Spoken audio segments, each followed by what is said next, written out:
Let's go straight across to the Israel ambassador to Bharat, Ambassador Reuven Azar. This is at a time when Operation Midnight Hammer, a joint operation between Israel and the US of A, has claimed to have literally obliterated Iran's nuclear mission.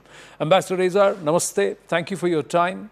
This is a Thank you, very Anand. big, there is a big claim. This is a big claim. Do you believe that you have been able to push Iran back on its nuclear mission?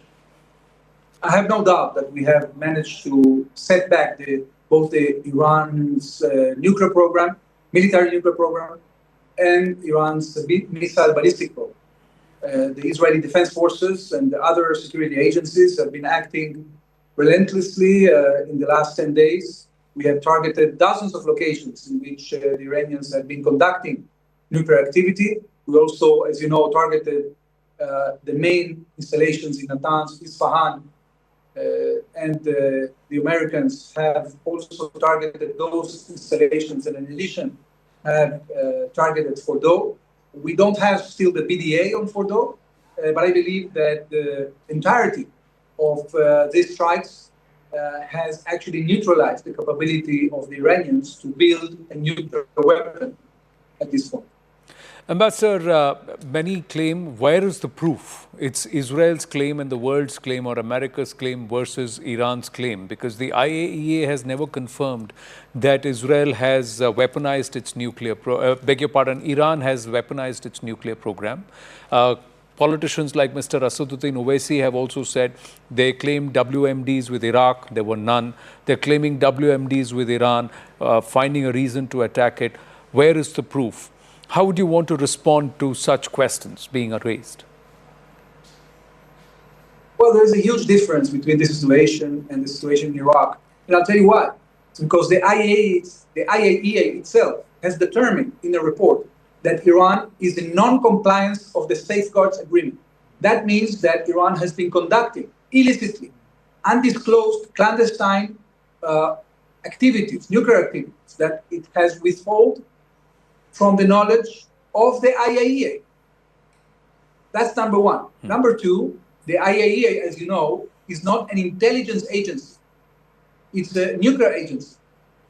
We know, because we have the best intelligence on Iran, and we've been investing this intelligence on Iran because Iran has sworn to destroy us. For us, it was very important to monitor the situation in Iran because we were determined to prevent Iran from executing their plan of extermination of our state. And therefore, we took action both against the military nuclear program and against the missile ballistic program. We have a right to defend ourselves, and that's what we did. Iran claims that the damage is superficial. They have just a short while ago also put out a statement that they remain resilient in their nuclear pursuit. Now, does that mean that a wounded Iran is going to come back stronger, and maybe for a few years down the line, they will continue to pursue these nuclear aims? Well, first of all, it's not a surprise that Iran is trying to downplay what has happened.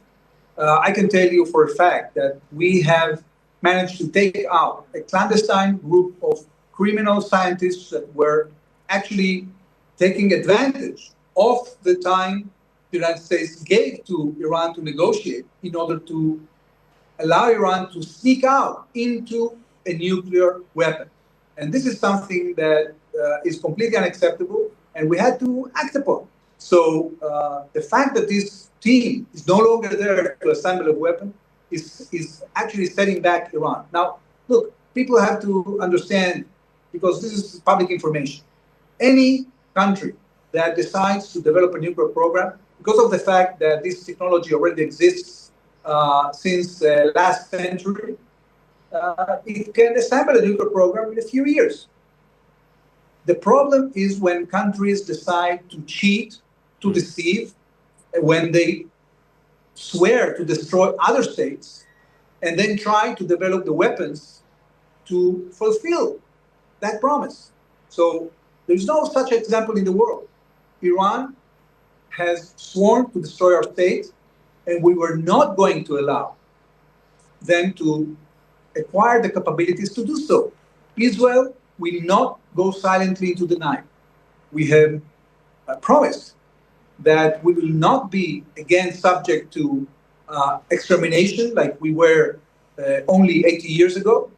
And therefore, we are determined to defend ourselves from radical regimes that attempt to annihilate us.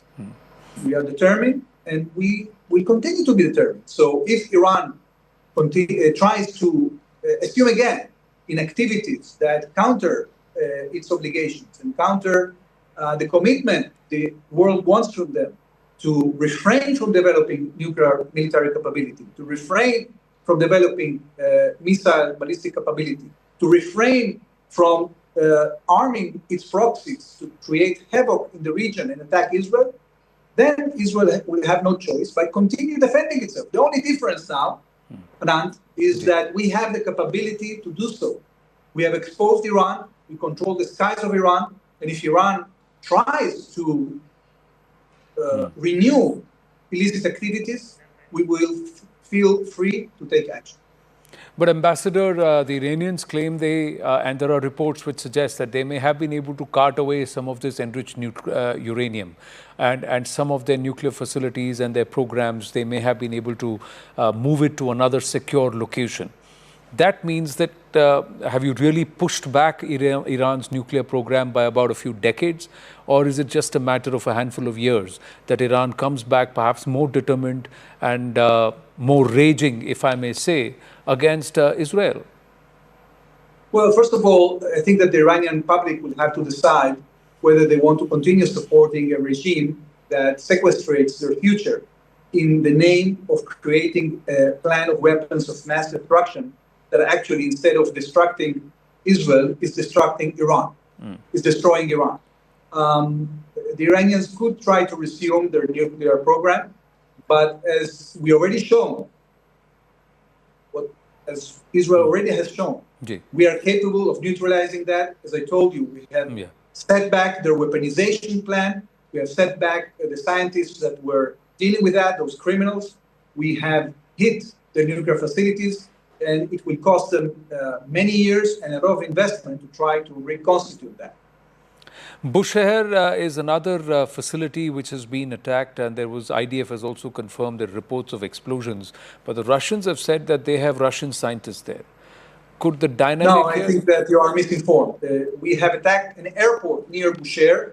We haven't attacked the installations, the civilian nuclear installations in Bushehr that are being managed by the Russians. Okay, so the other part is the Iranian counterstrikes.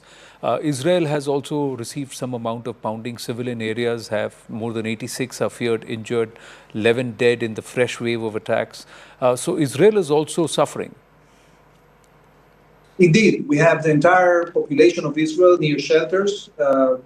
Thankfully, thanks to the efforts of our Air Force and our other security agencies, we've been able to degrade Iran's missile capability.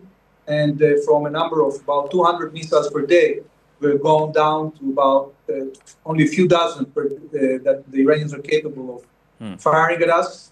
Fortunately, we've been able to neutralize a lot of their stockpile and more than half of their launchers. But that doesn't mean that we are immune. Despite the fact that we have the best air defense system in the world, still some of these missiles are penetrating. They have resulted in 24 casualties, especially in the first few days of the operation, and they have created a lot of damage. We hope that we continue to be degraded if the Iranians continue their aggression. The President of the United States has put forward a proposal to go back to negotiations. I think it would be prudent from the side of Iran to finally change their positions and create a situation in which stability can be restored. If they refuse, they will have to face the consequences. There are a lot of U.S. troops that are stationed in and around within the West Asian nations. Iran has turned around and said that it's not a display of strength, but perhaps a display of vulnerability. If Iran or its proxies attack any of the U.S. installations in the region, is there a problem, is there a worry that this war could attain a different dynamic altogether? Well, of course, there is a concern, because if Iran decides to expand the conflict, more people will be hit and more people may die. However, as I told you before, we have degraded significantly Iran's capability to attack. That means that if they start to attack more targets, the efficiency of that will go down. You should take into account that not only Israel has capabilities, but also the United States and other countries. Expanding that war, I think, would be a huge mistake from the side of the Iranians, and they will suffer the consequences even more than they have suffered so far. Ambassador, limited time, so final question with you on this conversation. The Ayatollah are also seen not just as the political, but also the spiritual heads. The Shia, the world over, largely have remained so far patient about what's happening.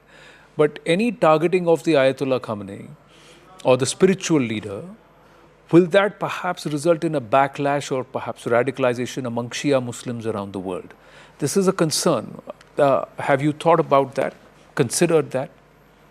Well, I'm sure that the leadership have been thinking about that because, as you probably know, no decision regarding the extermination of Israel or developing of these malign programs of military nuclear weapons or ballistic missiles could have been conducted without the approval and consent of the Supreme Leader of Iran. So there's no doubt that the Ayatollah Khamenei is responsible for this aggression and should pay a price. However, if and when to do such a thing is completely up to the decision makers, and they will have to measure that according to a risk assessment that I'm sure they are conducting. Ambassador Azar, thank you for your time. Pleasure speaking with you as always. Thank you.